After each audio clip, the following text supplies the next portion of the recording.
Assalamualaikum warahmatullahi wabarakatuh. Shalom, salam sejahtera bagi kita semua. Kami dari kelompok 1 ingin memperkenalkan diri. Perkenalkan, nama saya Agnes Cecilia Sinamora. Nama saya Lina Syanturi. Nama saya Nathan Dikanenggolan. Berkaitan dengan tugas video dokumenter yang disampaikan oleh Ibu Putri Atika pada mata kuliah sosioantropologi. Di sini dalam video ini kami akan menampilkan tentang bagaimana kami mewawancarai anggota dari komunitas Sarvo HKBP Perdamaian. Adapun tujuan dari tugas video dokumenter ini yaitu yang pertama, untuk mengetahui bagaimana interaksi dalam komunitas Sarvo HKBP Perdamaian. Yang kedua, untuk mengetahui tentang bagaimana norma sosial yang berlaku dalam komunitas Sarvo HKBP Perdamaian. Demikianlah video perkenalan singkat kami. Selamat menyaksikan videonya. Terima kasih. Selamat sore Kak. Sore. Pertama-tama kami perkenalan dulu ya Kak. Perkenalkan, saya Agnes Cecilia Sinamora. Saya Lina Syanturi. Saya Nathan Dikanenggolan. Dengan kakak siapa ini Kak? Perkenalkan, nama kakak itu Dersenir Dika Sinamora dari Prodi Pendidikan Musik Stambuk 2022. Nah, di Sarvo itu kakak mengambil divisi humas. Sebelumnya terima kasih Kak telah memberikan kami waktu untuk kami melakukan video dokumenter tentang wawancara untuk tugas kami nih Kak. Adapun tugas ini Kak yaitu tugas dari Ibu Putri Atika yang membawakan mata kuliah sosioantropologi Kak. Mulai langsung ke pertanyaannya ya Kak. Yang pertama, bagaimana kakak mendeskripsikan komunitas atau organisasi paduan suara Sarvo Kak? Oke. Jadi Sarvo itu singkatan dari Paduan Suara Sarwa Voice. Nah, jadi Paduan Suara Sarwa Voice ini merupakan komunitas atau organisasi paduan suara dan juga organisasi pelayanan kerohanian yang dilakukan rutin di HKBP Perdamaian Resort Perdamaian Medan. Nah, Sarvo ini juga akan merangkul pemuda-pemudi dan juga mahasiswa-mahasiswi yang berdomisili di Pancing dan sekitarnya untuk melakukan pelayanan di gereja tersebut. Adapun Sarvo ini bisa dikatakan wujud kekeluargaan, di mana kita saat jauh dari rumah kita bisa membuat suara Voice ini jadi keluarga kita. Bisa kita jadi semakin dekat kepada Tuhan, bisa saling mengasihi sesama dan juga semakin mengenal Tuhan. Yang kedua pertanyaannya Kak, kegiatan apa saja yang rutin dilakukan dalam Sarvo HKBP Perdamaian?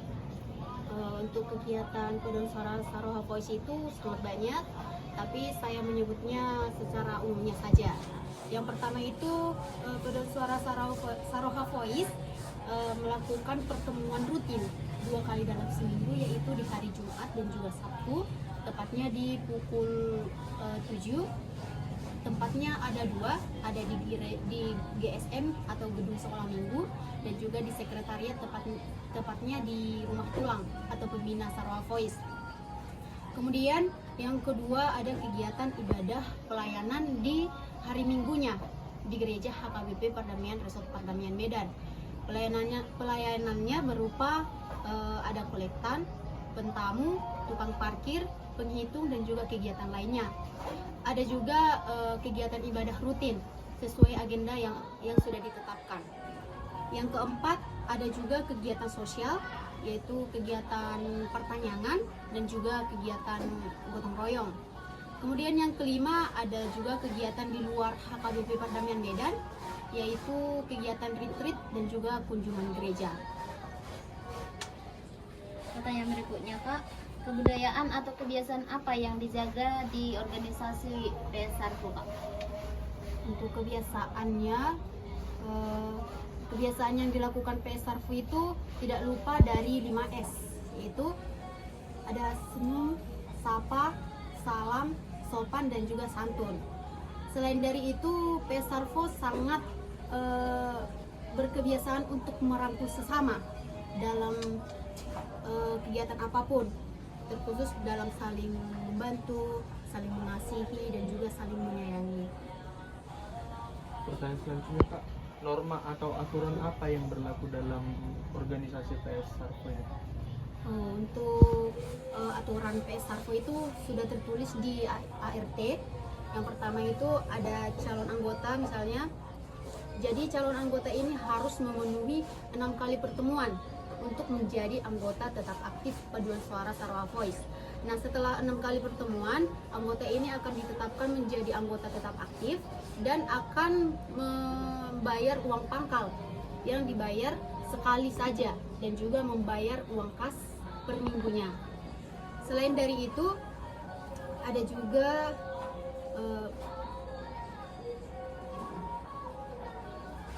saat melakukan ibadah perempuan harus memakai sarung, dan juga untuk laki-laki dan perempuan harus memakai pakaian yang sopan. Kemudian ada juga aturan harus on time atau OT dalam pertemuan yang dilakukan secara rutin dan juga pertemuan tambahan. Pertanyaan selanjutnya Kak, apa manfaat komunitas PS Sarko ini bagi identitas sosial Kak? Jadi manfaat untuk apa tadi? Manfaat komunitas PS Sarko bagi identitas sosial. Untuk identitas sosial saya sendiri atau umum? Untuk kakak sendiri Kak. Jadi manfaat PS Sarko itu untuk saya bisa dikatakan bahwa melalui masuk ke Paduan Suara Sarawak ini saya semakin banyak mengenal orang-orang, terkhusus orang-orang Kristen. Kemudian bisa menambah relasi persaudaraan yang bisa saling membantu, saling mengasihi, dan juga bisa saling bertukar pikiran. Dan di Paduan Suara Sarawak Voice ini juga saya bisa menjadi belum bisa, tapi seperti apa ya, bisa belajar menjadi pemimpin yang baik dan juga yang benar. Terima kasih Kak, itu dokumentasi yang perlu kami dapatkan untuk menyelesaikan tugas kami ini. Terima kasih Kakak telah bersedia menjadi narasumber untuk tugas kami ini. Sekali lagi terima kasih kami ucapkan Kak. Selamat sore Kak. Di sini kami akan memperkenalkan diri ya Kak terlebih dahulu. Perkenalkan, saya Agnes Cecilia Simora. Saya Indonesia Turi. Saya Nafi Kaninggolan. Jadi Kak, kami maba dari Unimed Kak. Di sini kami ada mendapatkan tugas dari dosen kami yang bernama Ibu Putri Atika. Di sini Kak, kami disuruh untuk membuat video dokumenter tentang kami akan mewawancarai Kakak tentang komunitas atau organisasi yang orang Kakak ikuti, yaitu PS Sarko ya. Sebelumnya perkenalan dulu ya Kak sama orang Kakak. Oke, perkenalkan nama saya Frigus Perita Selatan. Saat ini juga sedang berkuliah di Unimed jurusan Pendidikan Matematika. Dan kalau posisi saya di Sarko saat ini sebagai anggota kerohanian, dan saya juga sebagai Indonesia Sekretaris pada tahun 2022. Kalau aku perkenalkan, nama saya Rahel Juni Sinatang, berkuliah di Universitas Negeri Medan juga program studi pendidikan bahasa dan sastra Indonesia tahun 2022. Kalau di Sarko sekarang menjabat sebagai sekretaris periode 2024-2025. Sebelumnya terima kasih Kak sudah mengizinkan kami, sudah memberikan waktu kepada kami untuk kami mewawancarai Kakak tentang organisasi PS Sarko ini.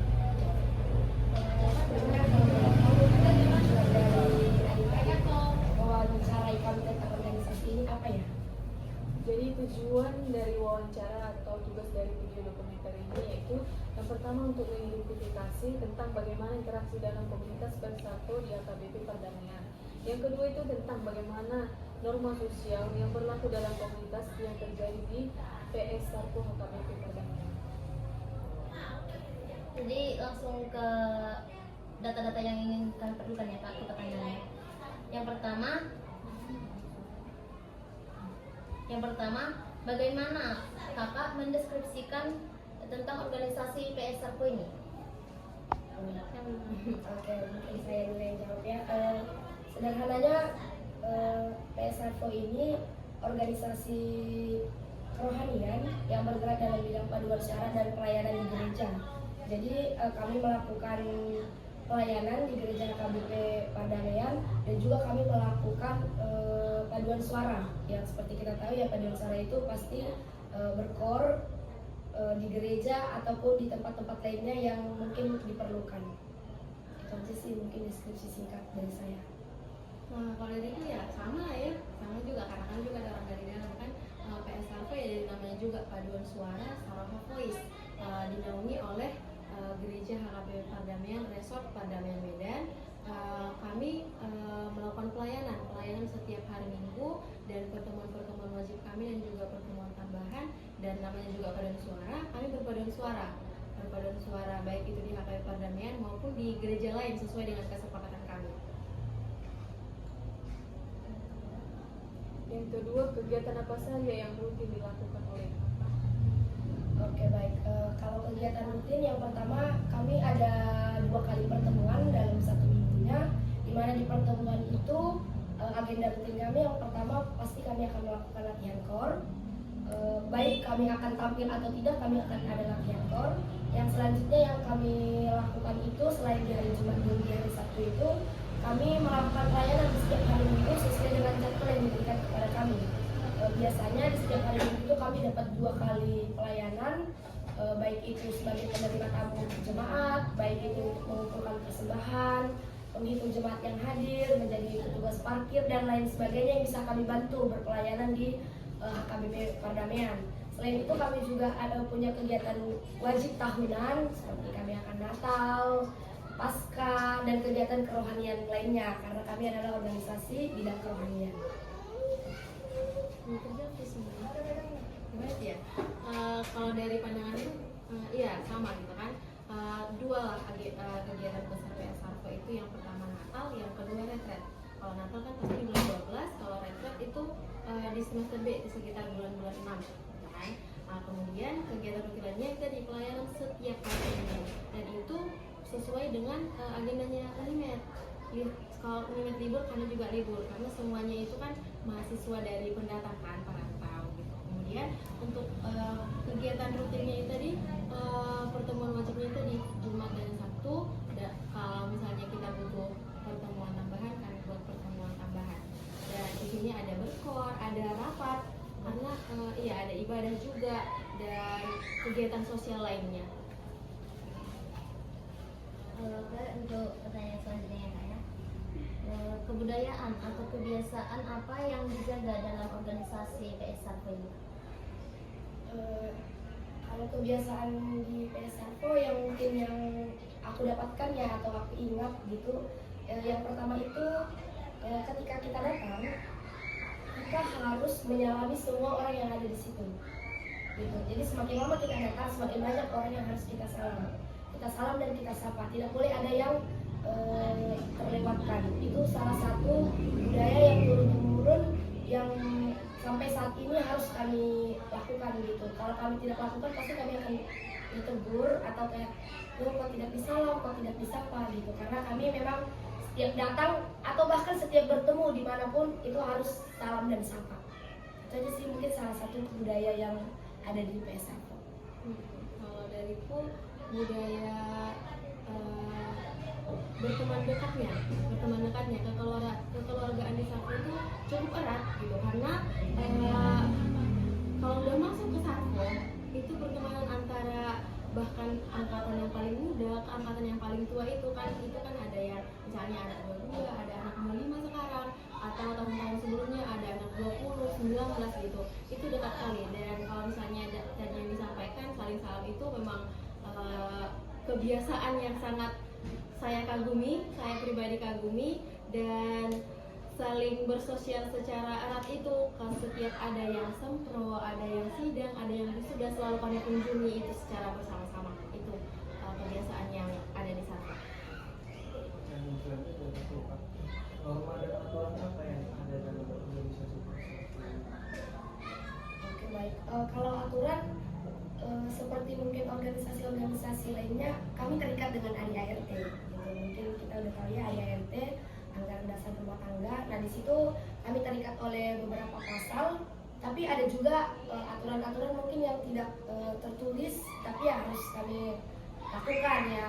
Walaupun tadi seperti dikatakan oleh teman saya, kami itu berteman dekat, walaupun dia senioran sangat tinggi, bahkan alumni kami, tapi kami ya pasti menjunjung, menghormati.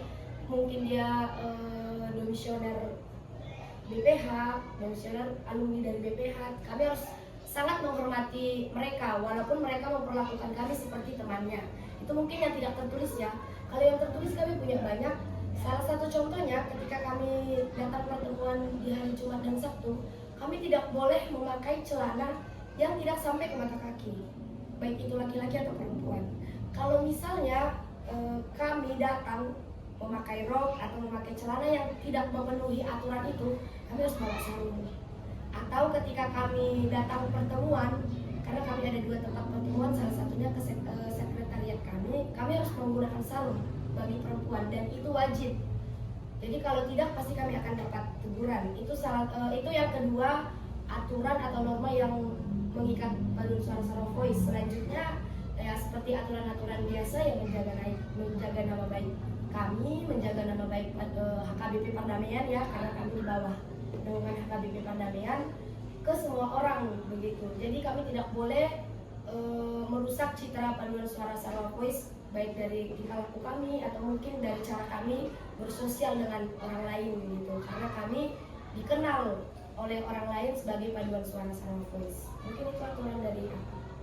Dan kalau tambahan dariku terkait itu, mungkin organisasi lain juga punya uang kas, uang pangkal, semua orang harus bayar. Kemudian terkait kegiatan-kegiatan yang sudah kami sebutkan tadi seperti Natal dan retret itu tidak boleh tidak dilaksanakan, harus dilaksanakan. Kemudian seperti pelayanan juga itu kami tidak boleh menolak pelayanan dari HKBP Perdamaian karena itu sudah kewajiban kami. Mungkin banyak juga ya kalau di ADART itu ada pasal-pasalnya juga, semuanya tadi seperti menjaga nama baik, kami harus selalu menjaga nama baik PS Arvo dan juga melaksanakan program kerja PS Arvo karena kan kami ada beberapa divisi, terdiri dari 7 divisi, ikut BPH itu ada 8. Kami masing-masing itu punya program kerja masing-masing. Semua anggota Sarvo itu masuk ke divisi, tidak ada yang tidak punya divisinya. Jadi semua itu harus melaksanakan program kerja yang ada di divisinya masing-masing. Pertanyaan selanjutnya, apa manfaat komunitas Sarvo HKBP Perdamaian ini bagi identitas sosial? Bagi identitas sosial. Oke, baik. Kalau itu berarti maksudnya bagi kehidupan bersosial gitu ya. Jadi kalau aku pribadi ya, aku masuk Sarvo itu semester 3 atau 4 ya gitu. Nah, jadi banyak hal yang aku dapat dari paduan suara Sarawak Voice. Kalau dalam bidang sosialnya ya aku bisa menjalin komunikasi dengan baik pastinya dengan orang. Mungkin pertamanya itu dengan anggota-anggota Sarvo yang kemudian karena kebetulan aku juga pernah masuk ke divisi sosialnya anggota PS Sarvo. Nah, program kerja kami itu salah satunya adalah memberikan rangkulan dan lain sebagainya gitu. Nah, jadi aku pribadi yang mendapatkan bagaimana cara memperlakukan orang lain, bagaimana cara menghormati orang lain, dikenal atau tidak. Karena seperti yang saya jelaskan tadi, setiap hari Minggu kami menjadi mentamu. Nah, gimana saya menyapa jemaat ini, mengarahkan mereka untuk duduk di sini dan sebagainya. Yang menurut saya mendapatkan manfaat itu, saya mendapatkan pembelajaran itu dari paduan suara Sarawak Voice dan bagaimana saya memposisikan diri saya ketika berbicara dengan penatua, dengan pendeta-pendeta yang ada di HKBP Perdamaian. Mungkin itu aja dari saya. Oke, kalau tambahan dariku ada 4 jenis ya, 4 jenis bentuk besarnya dari PSF itu. Yang pertama adalah kerohaniannya. Nah, lewat kerohanian ya kami menambah pendekatan diri kami dengan Tuhan. Itu yang pertama, lewat ibadah-ibadah yang kami lakukan dan juga pelayanan. Yang kedua ada sosial. Nah, seperti yang disampaikan tadi, kami bersosial antar anggota, bersosial dengan pihak gereja, bersosial dengan jemaat, bersosial dengan masyarakat lainnya gitu. Karena kami juga kan pergi keluar daerah. Kak, terima kasih telah membantu kami dalam penyelesaian tugas ini ya Kak. Jadi kami sudah menanggapi kata-kata yang kami berikan untuk penyelesaian tugas ini.